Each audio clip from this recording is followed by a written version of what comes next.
बिहार विधानसभेच्या 243 जागांसाठी निवडणुकीची घोषणा करण्यात आली आहे। 2 टप्प्यांमध्ये बिहार विधानसभेसाठी मतदान होणार आहे। 6 आणि 11 नोव्हेंबरला मतदान पार पडेल, तर 14 नोव्हेंबरला बिहार निवडणुकीची मतमोजणी होणार आहे। बिहारच्या 243 जागांसाठी निवडणुकीची घोषणा करण्यात आली। 6 आणि 11 नोव्हेंबरला मतदान पार पडेल, 14 नोव्हेंबरला मतमोजणी होणार आहे। मनोज जरांगे पाटील यांनी छगन भुजबळ, मुंडे आणि वडेट्टीवार यांच्यावर आरोप केले आहेत। अजित पवार यांना संपवण्याचं भुजबळ आणि परळीच्या घराण्याचं षडयंत्र आहे असं जरांगे यांनी म्हटलं, तर भुजबळ आणि परळीच्या घराण्याला वडेट्टीवार नावाचा नवा भिडू भेटलाय असं देखील जरांगे यांनी म्हटलं। यावर भुजबळांनी सुद्धा प्रत्युत्तर दिलंय। अजित पवार यांना संपवण्याचं छगन भुजबळ आणि परळीच्या घराण्याचं षडयंत्र सुरू असल्याचा आरोप मनोज जरांगे पाटील यांनी केला। जरांगे पाटलांचे हे आरोप छगन भुजबळ यांनी खोडून काढले आहेत। अजित पवारांविषयी सुद्धा प्रचंड मोठं षडयंत्र तयार करायला लागलाय। पवारांमुळे अर्ध मुंडेंचं घराणं, परळीचं घराणं मोठं झालं, ते सुद्धा या छगन भुजबळच्या षडयंत्रात सहभागी झालेत संपवण्याच्या। मग ओबीसीनं आतून एक मोठं स्ट्रक्चर तयार करायचं का न कळता, म्हणजे इतका मोठा गेम प्लॅन षडयंत्राचा यांनी तयार केला अशी लोकांची चर्चा। काय तसं आहे, मी काय संपवणार? अजित पवारांना संपवणार कोणी संपवू शकत नाही। अजित पवारांना संपवणार कोणी संपवू शकत नाही। भुजबळ आणि परळीच्या घराण्याला हल्ली वडेट्टीवार नावाचा नवा भिडू भेटलाय असा आरोपही जरांगे यांनी केलाय। काल वडेट्टीवार यांनी जरांगे यांच्यावर जोरदार टीका केली होती। जरांगे पाटलांना सांगून टाका, 374 जातीच्या लोकांना समुद्रात बुडवून टाक, तुझ्या ताकदीच्या भरोशावर मारून टाक म्हणा, संपवून टाक म्हणा, सगळ्यांना गळा घोटून मार। आता 12 लोकांनी आत्महत्या केल्यात ओबीसीच्या। ती जी दादागिरी, ती जी काही सत्ता आणि जनतेच्या मराठा समाजाच्या ताकदीच्या भरोशावर समाज मोठा म्हणून जर आम्हाला धमकवत असेल तर घाल म्हणा, घे बंदुका, ताकद आहे ना, तलवारी घे आणि छाटा मान आमच्या, म्हणजे समाधान होईल त्याला।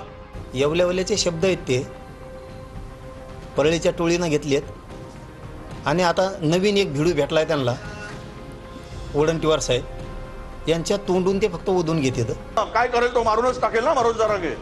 ओबीसी समाजाच्या हक्कासाठी लढताना आमचा जीव गेला तरी चालेल, जीव घेणारा कोण आहे तर आम्ही चिठ्ठी लिहून देऊ, जरांगेला फाशीवर चढवा म्हणून, आमचा जीव गेल्यावर पहिली फाशी त्याला द्या, तो आमचा जीव घ्यायला सांगतो ना, तर सरकारने त्याच्यावर कारवाई करेल।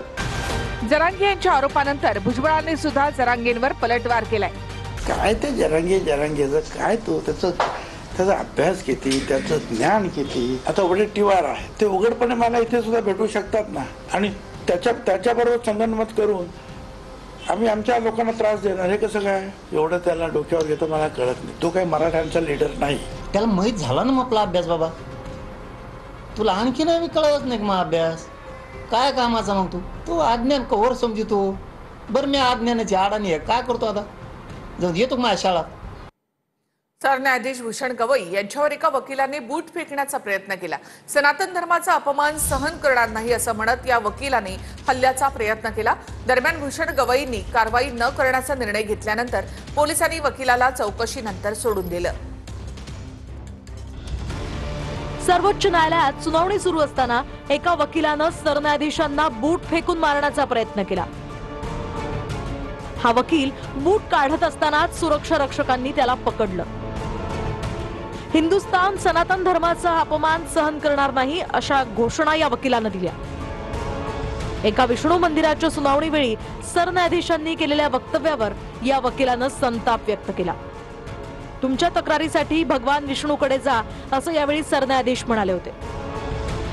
यावर हिंदुत्ववादी संघटनांनी आक्षेपही घेतला होता, तर या वकिलावर कारवाई न करण्याचे आदेश सरन्यायाधीश गवईंनी दिलेत। या प्रकारानंतर सरन्यायाधीश विचलित होऊ नका, मला फरक पडत नाही असं कोर्टात म्हणाले। सुप्रीम कोर्टाचं कामकाज बंद न करता सरन्यायाधीशांनी ते सुरूच ठेवलं। हा भ्याड हल्ला आहे। मानसिक दृष्ट्या संतुलन बिघडलेल्या एका बुजदिल व्यक्तीचा हल्ला वाटतो। पूर्ण भारतामध्ये, देशामध्ये टेन्स वातावरण आहे, परंतु फुले शाहू आंबेडकर विचाराच्या सर्व अनुयायांना मी सांगतो की कोणताही अनुचित प्रकार घडला नाही पाहिजे।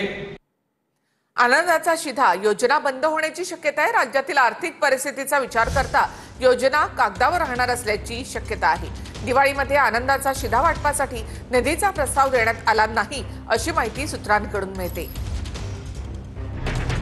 एकनाथ शिंदे मुख्यमंत्री असताना सुरू करण्यात आलेली आनंदाचा शिधा योजना बंद करण्यात आली आहे. गणेशोत्सवानंतर दिवाळीतही सर्वसामान्यांना आनंदाचा शिधा मिळणार नाही.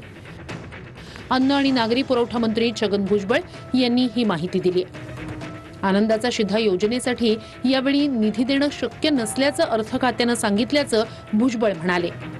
350 कोटी रुपयेपर्यंत एक आनंदाचा शिधा द्यायला कमी जास्त असा खर्च होतो.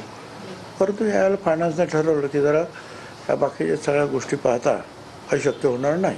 लाडक्या बहिणीची योजना जी आहे आपल्याला 35-40 हजार कोटी रुपयावर काहीतरी ते जाते. त्यामुळे ह्या ज्या निधीची ओढाताण निश्चितपणे होत राहणार आहे. शिवथाळी, आनंदाचा शिधा, लाडक्या बहिणीच्या संदर्भामध्ये जो काय बोजा सरकारवर आला, एका बाजूला एक योजना केली आणि गरिबाचा अन्न काढण्याच्या दुसऱ्या योजना बंद करतायत अशा प्रकारची शंका आहे.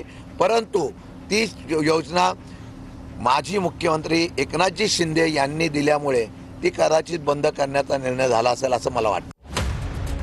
एकनाथ शिंदे यांच्या नेतृत्वाखालील सरकारनं शिवजयंती, गुढीपाडवा, डॉक्टर बाबासाहेब आंबेडकर जयंती, गणेशोत्सव आणि दसरा दिवाळी या उत्सवांच्या काळात सर्वसामान्यांना आनंदाचा शिधा देण्याचा निर्णय घेतला होता. या योजनेमार्फत साखर, चणा डाळ, खाद्यतेल, रवा, मैदा देण्यात येत असे. प्रत्येक सणासुदीच्या 1 ते 1.5 महिना आधी अन्न नागरी पुरवठा विभागाला मुख्यमंत्री कार्यालयाकडून सूचना देण्यात आल्यावर मंत्रिमंडळासाठी प्रस्ताव सादर केला जायचा. त्यानंतर आनंदाचा शिधा योजनेसाठी निधीची तरतूद व्हायची. दिवाळी तोंडावर आलेली असताना आनंदाचा शिधा वाटपासाठी निधीचा प्रस्तावच तयार करण्यात आला नाही. मला असं वाटतं की या संदर्भामध्ये मी माहिती घेतो. मी स्वतः शिंदे साहेबांच्या सोबत त्यांच्या नेतृत्वाखाली काम करतो. त्याच्यामुळे मी त्यांच्याशी चर्चा करतो. मुख्यमंत्री महोदयांशी आम्ही चर्चा करू आणि त्याच्यानंतर याच्यावर बोललेलं योग्य आहे. आनंदाचा शिधा जो आहे तो कागदावरती राहिलेला आहे. आता दुःखाचा शिधा वाटूया. आता पण काय बोलतो मी, आनंद नसेल तर मग दुःख ना. आनंद आहे का? तुम्ही काय म्हणा, बोला ना जरा. गणेशोत्सवानंतर दिवाळीमध्ये जो आनंदाचा शिधा वाटला जातो, अरे जरा आता प्रश्न एक कोणी नाकारो, परंतु शासनाने इतक्या मोठ्या प्रमाणामध्ये जनतेकरता पैसा खर्च केलाय की थोडासा आता आम्हाला थोडंसं म्हणजे अजितदादांना ते सगळं तोलमोल करताना थोडा उशीर लागेल, परंतु होईल ते का. गौतमी पाटीलला पुणे पोलिसांकडून क्लीन चिट देण्यात आली आहे. अपघाताच्या वेळी गौतमी पाटील गाडीमध्ये नव्हती. रिक्षाला धडक दिल्याप्रकरणी गौतमी पाटीलच्या कार चालकावर मात्र गुन्हा दाखल झालाय. पुणे अपघात प्रकरणामध्ये गौतमी पाटीलला पोलिसांनी क्लीन चिट दिली. अपघातावेळी गौतमी पाटील गाडीत नव्हती असं पोलिसांनी स्पष्ट केलं. या अपघात प्रकरणामध्ये गौतमी पाटीलचा ड्रायव्हर संतोष उभेला गवई यांच्यावर एका वकिलाने बूट फेकण्याचा प्रयत्न केला. सनातन धर्माचा अपमान सहन करणार नाही असं म्हणत या वकिलाने हल्ल्याचा प्रयत्न केला. दरम्यान भूषण गवईंनी कारवाई न करण्याचा निर्णय घेतल्यानंतर पोलिसांनी वकिलाला चौकशीनंतर सोडून दिलं. सर्वोच्च न्यायालयात सुनावणी सुरू असताना एका वकिलानं सरन्यायाधीशांना बूट फेकून मारण्याचा प्रयत्न केला. हा वकील बूट काढत असतानाच सुरक्षा रक्षकांनी त्याला पकडलं. हिंदुस्थान सनातन धर्माचा अपमान सहन करणार नाही अशा घोषणा या वकिलानं दिल्या. एका विष्णू मंदिराच्या सुनावणीवेळी सरन्यायाधीशांनी केलेल्या वक्तव्यावर या वकिलानं संताप व्यक्त केला. तुमच्या तक्रारीसाठी भगवान विष्णूकडे जा असं यावेळी सरन्यायाधीश म्हणाले होते. यावर हिंदुत्ववादी संघटनांनी आक्षेपही घेतला होता. तर या वकिलावर कारवाई न करण्याचे आदेश सरन्यायाधीश गवईंनी दिलेत. या प्रकारानंतर सरन्यायाधीश विचलित होऊ नका, मला फरक पडत नाही असं कोर्टात म्हणाले. सुप्रीम कोर्टाचं कामकाज बंद न करता सरन्यायाधीशांनी ते सुरूच ठेवलं. हा भ्याड हल्ला आहे. मानसिक दृष्ट्या संतुलन बिघडलेल्या एका बुजदीर व्यक्तीचा हा हल्ला वाटतो. पूर्ण भारतामध्ये, देशामध्ये टेन्स वातावरण आहे. परंतु फुले शाहू आंबेडकर विचाराच्या सर्व अनुयायांना मी सांगतो की कोणताही अनुचित प्रकार घडला नाही पाहिजे. आनंदाचा शिधा योजना बंद होण्याची शक्यता आहे. राज्यातील आर्थिक परिस्थितीचा विचार करता योजना कागदावर राहणार असल्याची शक्यता आहे. दिवाळीमध्ये आनंदाचा शिधा वाटपासाठी निधीचा प्रस्ताव देण्यात आला नाही अशी माहिती सूत्रांकडून मिळते. एकनाथ शिंदे मुख्यमंत्री असताना सुरू करण्यात आलेली आनंदाचा शिधा योजना बंद करण्यात आली आहे. गणेशोत्सवानंतर दिवाळीतही सर्वसामान्यांना आनंदाचा शिधा मिळणार नाही. अन्न आणि नागरी पुरवठा मंत्री छगन भुजबळ यांनी ही माहिती दिली आहे. आनंदाचा शिधा योजनेसाठी यावेळी निधी देणं शक्य नसल्याचं अर्थ खात्यानं सांगितल्याचं भुजबळ म्हणाले. 350 कोटी रुपयेपर्यंत एक आनंदाचा शिधा द्यायला कमी जास्त असा खर्च होतो. परंतु यावेळेला फायनान्सने ठरवलं की जरा या बाकीच्या सगळ्या गोष्टी पाहता अशक्य होणार नाही. लाडक्या बहिणीची योजना जी आहे आपल्याला 35-40 हजार कोटी रुपयावर काहीतरी ते जाते. त्यामुळे ह्या ज्या निधीची ओढाताण निश्चितपणे होत राहणार आहे. शिवथाळी, आनंदाचा शिधा, लाडक्या बहिणीच्या संदर्भामध्ये जो काय बोजा सरकारवर आला, एका बाजूला एक योजना केली आणि गरिबाचा अन्न काढण्याच्या दुसऱ्या योजना बंद करतायत अशा प्रकारची शंका आहे. परंतु ती योजना माजी मुख्यमंत्री एकनाथजी शिंदे यांनी दिल्यामुळे ती कदाचित बंद करण्याचा निर्णय झाला असेल असं मला वाटतं. एकनाथ शिंदे यांच्या नेतृत्वाखालील सरकारनं शिवजयंती, गुढीपाडवा, डॉक्टर बाबासाहेब आंबेडकर जयंती, गणेशोत्सव आणि दसरा दिवाळी या उत्सवांच्या काळात सर्वसामान्यांना आनंदाचा शिधा देण्याचा निर्णय घेतला होता. या योजनेमार्फत साखर, चणा डाळ, खाद्यतेल, रवा, मैदा देण्यात येत असे. प्रत्येक सणासुदीच्या 1 ते 1.5 महिना आधी अन्न नागरी पुरवठा विभागाला मुख्यमंत्री कार्यालयाकडून सूचना देण्यात आल्यावर मंत्रिमंडळासाठी प्रस्ताव सादर केला जायचा. त्यानंतर आनंदाचा शिधा योजनेसाठी निधीची तरतूद व्हायची.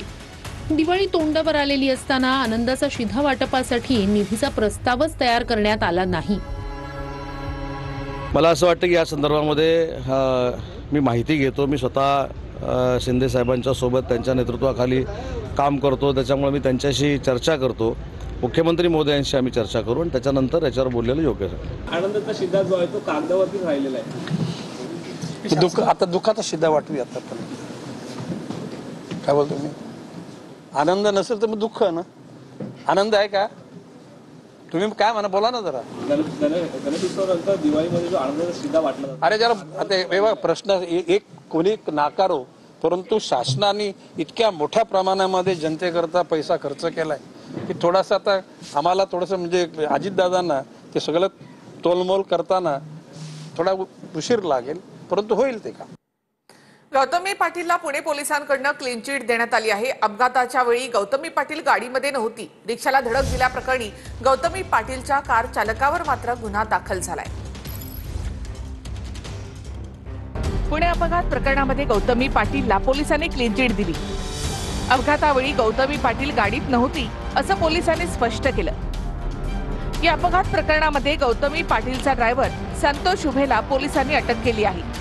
गौतमी पाटील हिची गाडी देखील जप्त करण्यात आली आहे. जी गाडी आहे व्हेकल ती गौतमी पाटीलच्या नावावरती आहे आणि ह्या घटनेसंदर्भामध्ये जो गुन्हा दाखला आहे तो ड्रायव्हर आहे. त्या ड्रायव्हरवरती पूर्ण कारवाई केली आहे. त्याचे मेडिकल पण केलेलं आहे.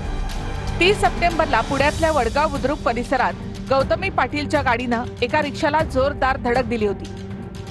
या अपघातामध्ये रिक्षाचालक समाजी मरगळी हे गंभीर जखमी झाले होते. त्यानंतर गौतमी पाटील हिच्यावर कारवाई करण्यासाठी विविध राजकीय संघटनांनी आंदोलन केलं होतं. तर गुंड निलेश घायवळच्या प्रश्नावर चंद्रकांत दादांनी आय एम सॉरी अशी एका वाक्यात प्रतिक्रिया दिली. घायवळच्या घरी बीडच्या पवनचक्क्यांचे पेपर आणि 2 काडतुसं सापडली आहे. यावर जिवंत माणसंही गाडलेली सापडतील असं वक्तव्य रवींद्र धंगेकर यांनी केलंय. बनावट पासपोर्टद्वारे परदेशात पळून गेलेल्या निलेश घायवळवरून राजकीय वादंग निर्माण झालाय. घायवळसारखे गुंड पाहायला पुणेकर चंद्रकांत पाटलांना लाखांच्या मताने निवडून देतात का असा सवाल धंगेकरांनी विचारलाय. चंद्रकांत दादा पाटलांच्या ऑफिसमध्ये समीर पाटील नावाचा कोणतरी व्यक्ती आहे. अनेक पोलीस अधिकाऱ्यांनी खंत व्यक्त केली की हा आमच्यावर दादागिरी करतो. आणि हा चंद्रकांत दादाचे फोन वापरून आमच्या बदल्यापर्यंत ह्याचा निर्णय ह्याच्याकडनं होतो. लोकांचे नरडे कापतात. अशा लोकांना पाठीशी घालताना जर दादा त्याच्यामध्ये मदत करत असेल तर हे मोठं पाप ते या पुण्यामधला एक गुंड घायवळ चंद्रकांत दादांच्या सहकार्यामुळे तो परदेशात पळून गेला. अशा तिथले जे माजी आमदार आहे पुण्याचे रवींद्र धनगेकर यांनी सुद्धा तसा आरोप केलाय. धनगेकरांनी गंभीर आरोप. I am very sorry. कोणीतरी त्याला मदत केली, ते काय ऑर्गॅनिकली झालेलं नाही. कोणी मदत केली, काय केली याची इन्क्वायरी झाली पाहिजे. मी ही गोष्ट देशाच्या गृहमंत्र्यांपर्यंत नेणार आहे, पण महाराष्ट्राच्या पोलिसांच्या मागे जी अदृश्य शक्ती आहे, ही अदृश्य शक्ती कोण आहे? या अदृश्य शक्तीने हा पासपोर्ट दिलाय ना, तर ही अदृश्य शक्ती कोण आहे ही शोधून काढलं पाहिजे. चंद्रकांत दादाचे संस्कार जर बघितले ना, 1%ही संस्कार ज्या लोकांनी आरोप केला त्यांच्यामध्ये नाहीये. ते कधी मकोका किंवा अशा कुठल्याही आरोपीला ते मदत करू शकत नाही. घायवळला तर करूच शकत नाही, कारण चंद्रकांत दादाचं पिंडच नाहीये. गँगस्टर निलेश घायवळच्या घरावर आणि ऑफिसवर कोथरूड पोलिसांनी सलग 2 दिवस छापेमारी केली. या छाप्यामध्ये 2 काडतुसं, 4 पुंगळ्या, काही खरेदी खत, साठे खत, डेबिट कार्ड, आधार कार्ड आणि बीडच्या पवनचक्क्यांसंदर्भातल्या महत्वाच्या फाईल्स सापडल्या आहेत. ह्याच्यामध्ये पोलिसांनी तपास केले पाहिजे. जिवंत काढतो नाही, जिवंत माणसं काढलेली लक्षात येतील. पोलिसांनी ह्याच्यात सखोल चौकशी केली पाहिजे. काल जिवंत काडतुसं होती, त्या ठिकाणी काय कार्ट्रिज होते आणि जे प्रोहिबिटेड अम्युनिशन आहे ते सुद्धा अम्युनिशन विदाऊट एनी रिझन त्याच्या पोझिशनमध्ये किंवा त्या घरामध्ये आपल्याला हाऊस सर्च दरम्यान सापडले आहे. त्या संदर्भामध्ये कोथरूड पोलीस स्टेशन या ठिकाणी आर्म्स ऍक्टचा गुन्हा आपण रजिस्टर केला आहे आणि पुढचा तपास कोथरूड पोलीस स्टेशन करत आहे. तर पुणे पोलिसांनी रोहिणी खडसेंची 1.5 तास चौकशी करत जबाब नोंदवलाय. प्रांजल खेवलकर प्रकरणात पुणे पोलिसांनी रोहिणी खडसेंना सुद्धा नोटीस पाठवली होती.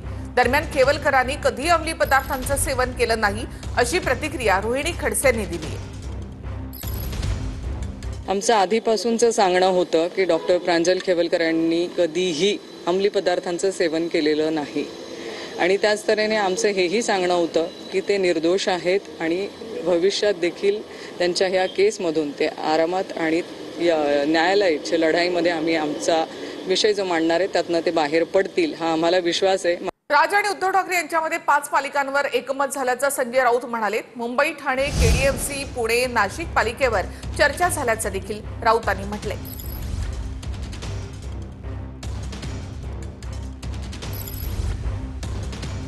बघा, मुंबई तर आहेच, ठाणे आहे, कल्याण डोंबिवली आहे, पुणे आहे, नाशिक आहे, या महत्त्वाच्या महानगरपालिका तर आहेतच ना. त्याच्याविषयी माननीय उद्धवजी आणि माननीय राज ठाकरेंमध्ये एकमत आहेच. अशा अनेक महानगरपालिका आहेत, तिथे शिवसेना तर आहेच, पण अनेक भागामध्ये मनसे आहे. काही ठिकाणी फक्त राष्ट्रवादीची ताकद आहे, अनेक ठिकाणी काँग्रेसची ताकद आहे. या सगळ्याचा विचार या सगळ्या पुढल्या निवडणुकात करावा लागेल.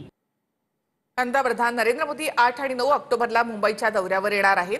त्यामुळे पंतप्रधानांच्या दौऱ्याचा लाभ पूरग्रस्त शेतकऱ्यांना व्हायला हवा, यासाठी उद्धव ठाकरेंनी मोदींकडे शेतकऱ्यांसाठी मदतीची मागणी केली आहे.